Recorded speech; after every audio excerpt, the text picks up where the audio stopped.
Okay, students, today we start the chapter 4, that is types of economics. Okay, previous chapters we analyzes the economics is a subject. Basically, it consider the one thing, that is the scarcity. If there is a no scarcity, then there is a no economics. So we try to meet the both ends. One is the unlimited demand and another is the limited resources, that is scarce resources. To solve this one, we first analysis what type of economic system can help to solve this one. Okay, so in this chapter we analysis the types of economics.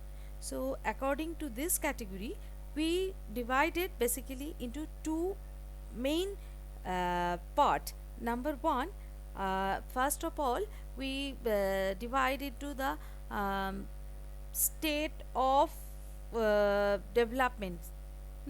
Which stage of development they have, either they are developed or are developing or underdeveloped. And second way by which we can categorize this, that is on the basis of the nature of the economic system, that is what type of system we can follow.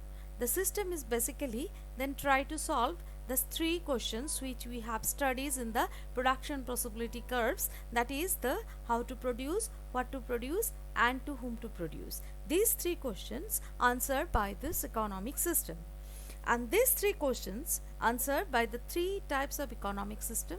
Two are extremist, that is capitalism and socialism, and another is the mixed economic system. Capitalism is the one end of the line and the socialism is the another end of the line, and mixed economic system is the mixture of this capitalism and socialism.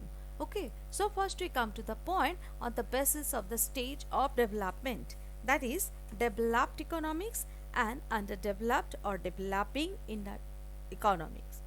So what is the developed and underdeveloped? This is the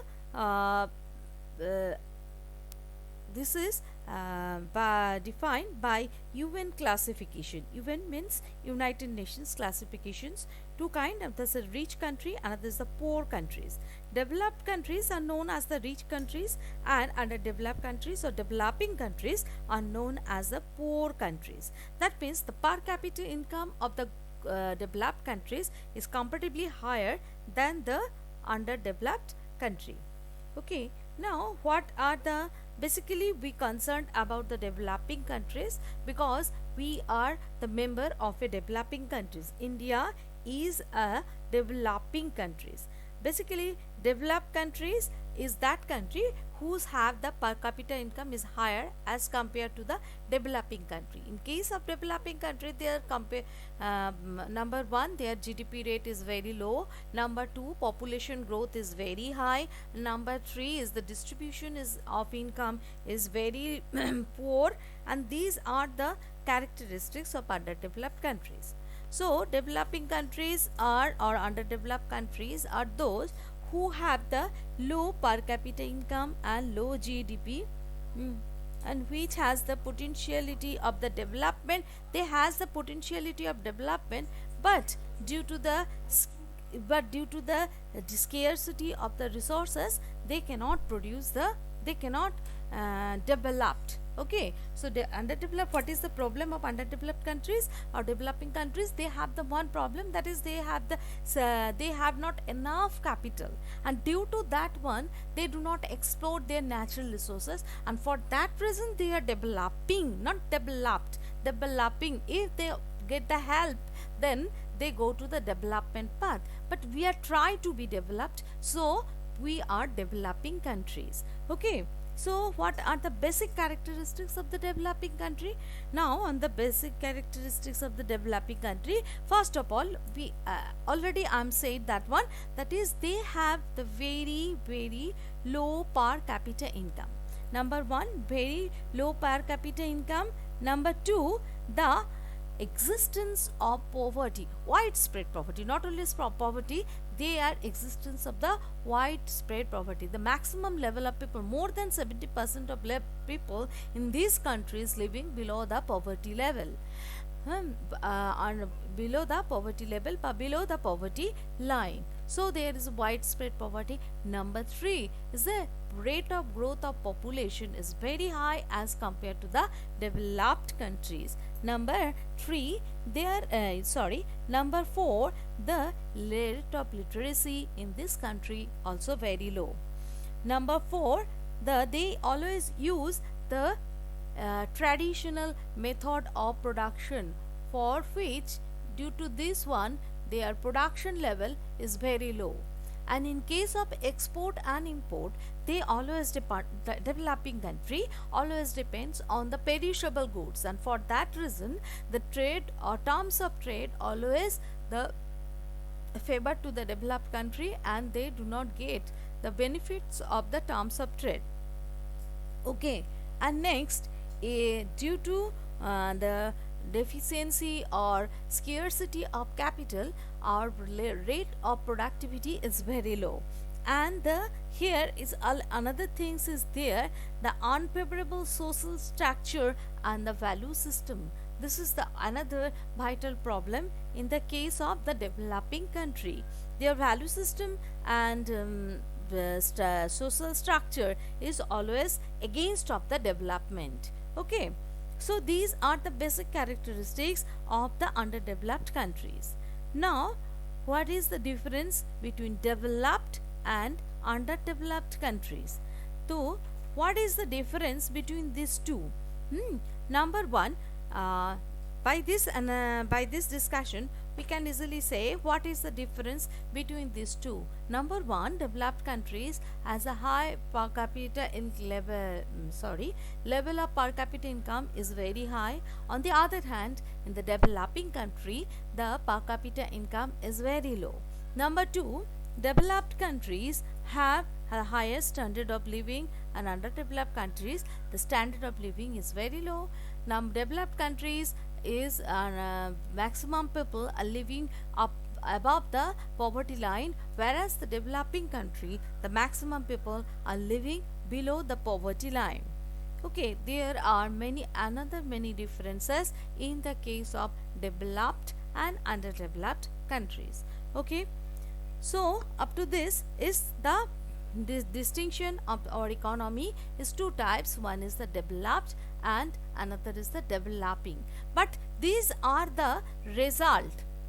But what type of policies we have to, what type of economic system can we adapt to get the better of development or better use of the resources, because our resources are given. So to get the better use of resources we need to better uses of our resources. So then when we use our resource and we want to meet the demand of the consumer, that is needs of the consumer, so we face the three questions. Number one, the what to produce, how to produce, and to whom to produce.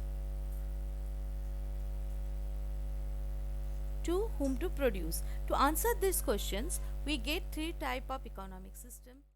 Okay, now we come to the capitalistic economy. First, we analyze the capitalistic economy. Okay, capitalistic economy are those economy where the market take its final decision. That means market take the decision what to produce, how to produce, and to whom to produce. In the capitalistic economy is an economy in which the productive resources are owned by the private sector or owned by the market. So it is another name of this economy is also the market economy. In the case of private capitalistic economy, basically the large number of countries, that is Western Europe, North America, they are follow this capitalistic rule. Acha, basic features of the capitalistic economy is that in that type of economy private property is accepted. Okay, next, right of inheritance and freedom of enterprises and occupations, freedom of choice of consumer, price mechanism, competitions, and the profit motive, self interest, and minimum government interference. Main thing is that here the resources are resources are owned by the private individuals. So in that cases the interference of government is very little. In that cases each and every decision is taken by the private owners. Okay, so government interference is very low. Though here is a private owner is there, for that reason here is the private property exists, and in the capitalistic economy private property is accepted. Next, the right of inheritance. Right of inheritance means, that means after the father their children got their property. Okay, this is the basic characteristics of the capitalistic economy, but in case of command economy it is not accepted. Next is freedom of enterprises and occupation. Today India has that power, because previously India also the socialistic pattern of society, now it's become the capitalistic pattern of society. That means here we maximum there is a private sector, that means resources are owned by the private, and there is inheritance also, and the freedom of enterprises and occupations. Enterprises means different enterprises are there and they can take over the another company, and at that time we the protest each and everything, but we are unable, because we don't get the proper result, and we always say that our government is very poor, do not give the proper decision, but it is not possible. Now we follow the capitalistic pattern of the economy. For that reason the privates are owned by the resources, and that time the private owners are take the decision what to produce, how to produce, and to whom to produce. Next we come to the point, that is the freedom of choice for the consumer, that as a consumer you can choose with what type of food you can take, what type of dress you can wear, what type of education you have to take. That is totally your preference or your choice, that is not directed by the others. Okay, so this is the freedom of choice for the consumer. Then next is the price mechanism. Price mechanism means that in the class 12 we study that one, the demand supply theory in the but now price mechanism is that according to your demand and supply the price is set. So price is setting by the demand and price mechanism. If the price increases, then the demand decreases. If the price decreases, then the demand increases. And on the other hand, as a rational producer, you always supply more commodity when the price of that commodity is more than the other. Okay, so here is the price mechanism operate.